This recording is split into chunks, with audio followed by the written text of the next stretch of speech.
Hey y'all, happy Saturday. I wanted to come and do a little drive-by recording. I wanted to record a little earlier, but I woke up a little late. I took the day off. I don't know if y'all remember, I told y'all a couple of days ago that my mother-in-law's surprise 75th birthday party is today. So I'm so excited for that. I'm going to get to see um, some friends that I haven't seen in a long time. We've been friends for well over 20 years. They're going to be there because they know her. My own mother will be there. So I'm excited to see everybody. And I hate rushing to get dressed. So I wanted to like get up early, do my weekly reset cleaning. Do a side note because you see these Instagram posts where people are talking really soft and they're showing you how they clean their house from top to bottom and scrub every corner. And that's their weekly reset. And I said, I cannot let that make me feel like I'm not doing what I'm supposed to do or doing enough. So my weekly reset just includes taking off the couch cushions, vacuuming them, vacuuming the chairs, spraying the Febreze on them, cleaning the downstairs bathroom, the floor, the mirror, dusting the kitchen the same way. Like I had to figure out what a weekly reset looked like for me realistically and made me feel better. And plus it does help me keep on top of housework. But this house being like it's so much bigger than what we had. And it's, in my mind, it's like baseboards need to be scrubbed every week, walls need to be scrubbed every week. And then you start getting overwhelmed and you're like, just forget it. So anyway, I was supposed to do all that, get up early and do all that. But then also, my last day off was like last a week. So I just laid in bed and enjoyed being in bed. But I did get up, do my workout. So now I got to blow out my hair, do all that stuff, take a shower, get ready. And I'm like, I don't want to rush. So I was like, I'm cooking me boiling some potatoes right now. So I hope y'all can hear. Y'all, I love me a potato boiled in chicken broth with some salt, pepper, and ketchup. Oh, it just fills me up and this makes me feel so good. So I'm doing that. And then I'll blow dry my hair out, do my little facial, all that good stuff. But I wanted to I kept saying, I want to do a longer video. I want to do a video. Then I was like, well, I'll just do one later. And I was like, while your potatoes are cooking, you do one now because it's what? Consistency and discipline. So I just wanted to come do a drive by with y'all. Maybe I'll be able to do one later. I was thinking about doing some on the way to Jersey and I just wouldn't have this camera. I may just use my laptop camera. I'm not sure, but anyway, I miss y'all. So I wanted to come and see y'all. I know these stories you probably heard, but y'all know how we do over here. I'm going to get into them anyway. First up, let's talk about Porsha and her little shade. So we know Atlanta is filming. Allegedly, we know Drew and Porsha stopped following each other. Allegedly, it's because Drew worked with Dennis on her.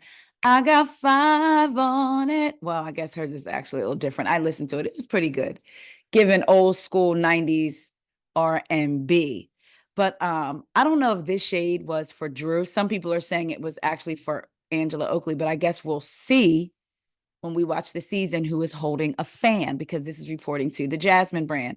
Porsha Williams Shade's RHOA co-star claims she'll gift menopausal castmate with portable fan.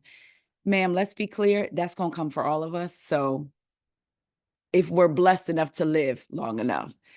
Porsha Williams is ready to provide some relief from the heat, along with a bit of shade. The 43-year-old reality TV star recently posted on Amazon Live, where she promoted a portable air cooler, claiming she'll gift it to a menopausal castmate on The Real Housewives of Atlanta. She was holding the box, y'all, and she said, "There's a girl on our show." Let me show y'all I'm gonna show y'all the picture so y'all can see it before I read it, just so y'all, because I don't think the video is here, but this is the picture. So see how it says Ever Chill? So Porsha's on the Amazon Live. She is holding the fan. And this is what she says.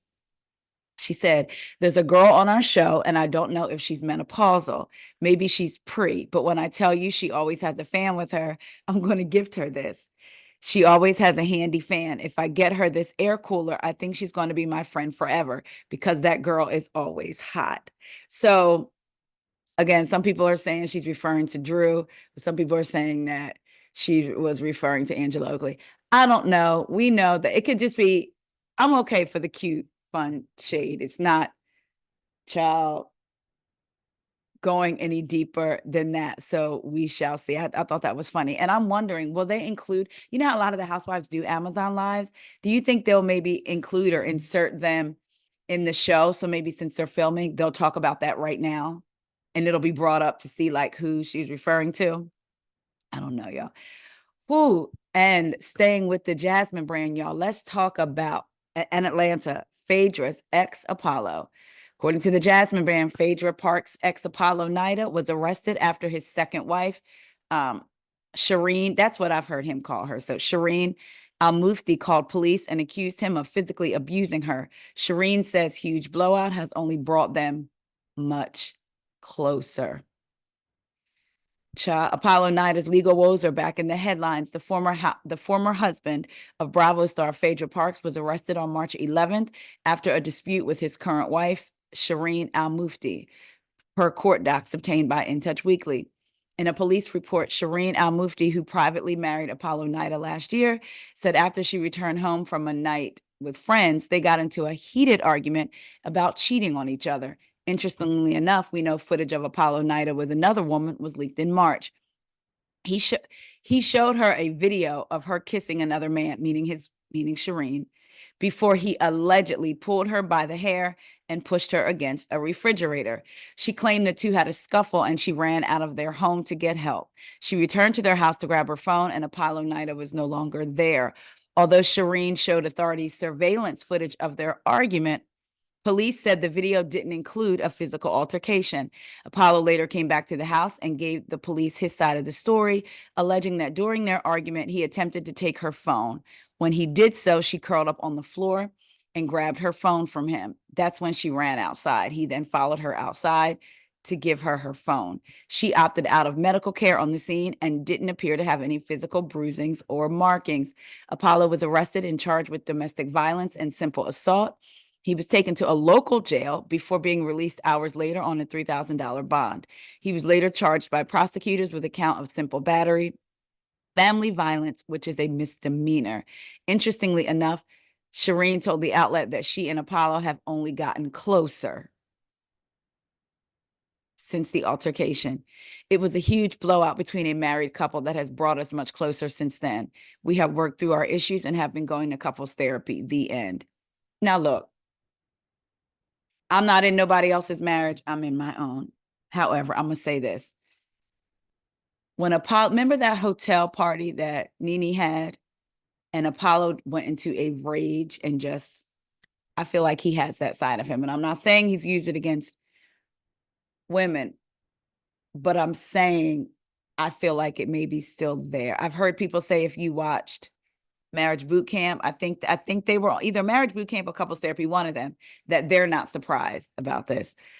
I'll just say this. It's interesting that she showed police footage and there was no physical altercation shown, but he was still arrested and taken down there and charged. And for her to say it brought them closer together, to me, that's that toxic type love. Oh, he really loved me. He went into a rage because he thought I was kissing another man. That dangerous, toxic type love. It's crazy. Doesn't she have a child? And I know he has kids. Like, what are y'all doing? Y'all are too grown and too old for that. Like, really, I mean, really, any age, this is too much. But I'm just saying, at 40 some years old, y'all are really, really, truly, this is too much. And for her to say it brought them closer together. So him pulling your hair, throwing you up against the refrigerator, allegedly, trying to snatch your phone, that brought y'all closer together. After he was arrested, taken in police custody, posted bail, charged with family domestic violence, that brought y'all closer together. My God, on today.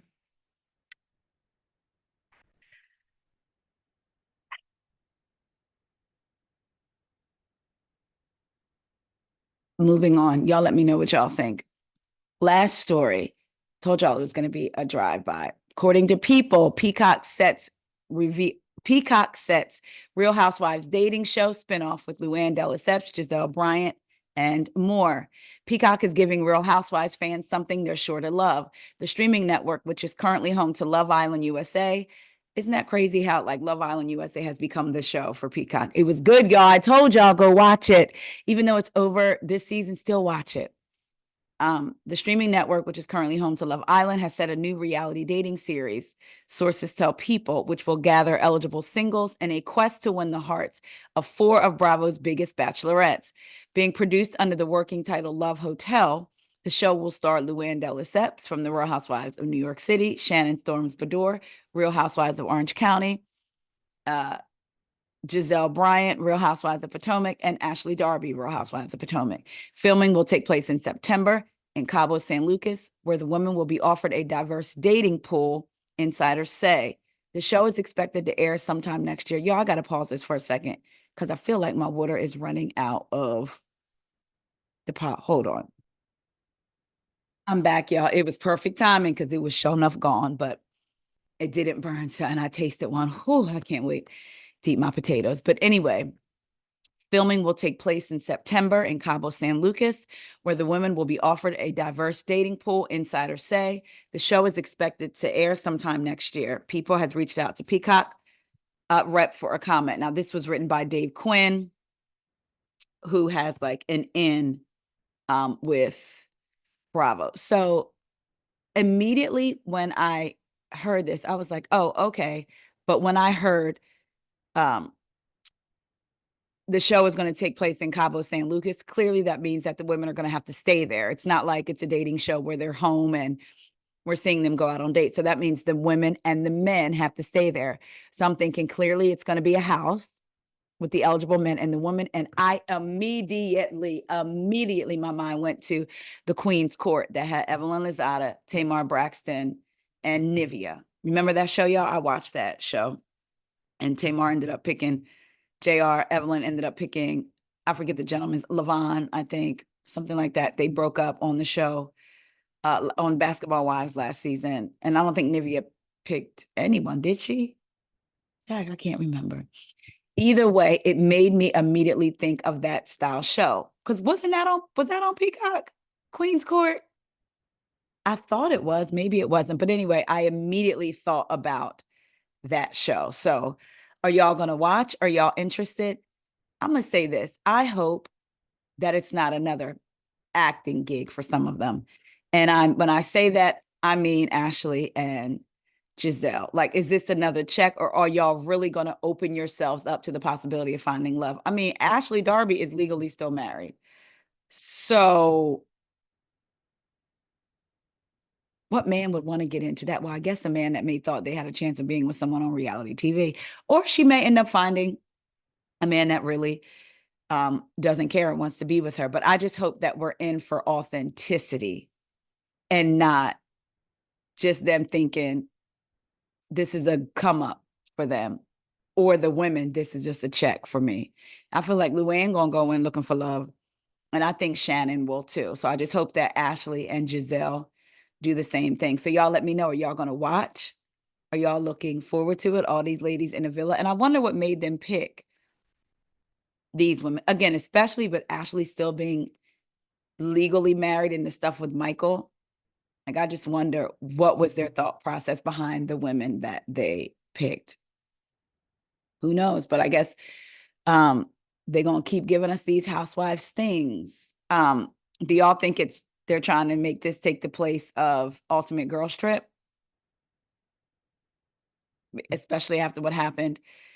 I believe it was last season where Caroline Manzo was accusing Brandy Glanville of touching her inappropriately and some pretty dark things. So I wonder if they're trying to slide this show in. Because I believe Andy on his radio show said it wasn't the end of Ultimate Girls Trip, but yet we haven't heard them talking about another one or during another season. And I don't think we're going to get this season. The season with Caroline and Brandy and all of that. So, I don't know. We shall see. But what do y'all think? Are y'all going to watch the show? Are y'all going to wait to see the trailer come out and see if y'all are interested? Or y'all like not even interested at all? Also, let me know what y'all think about Porsha and Phaedra's Porsha and her fun menopausal fan Shade, Apollo, and Shireen getting closer due to alleged domestic violence. All right, y'all let me know what y'all think. I love y'all so much, and I will talk to you later. See ya. Pray that my blowout turns out amazing.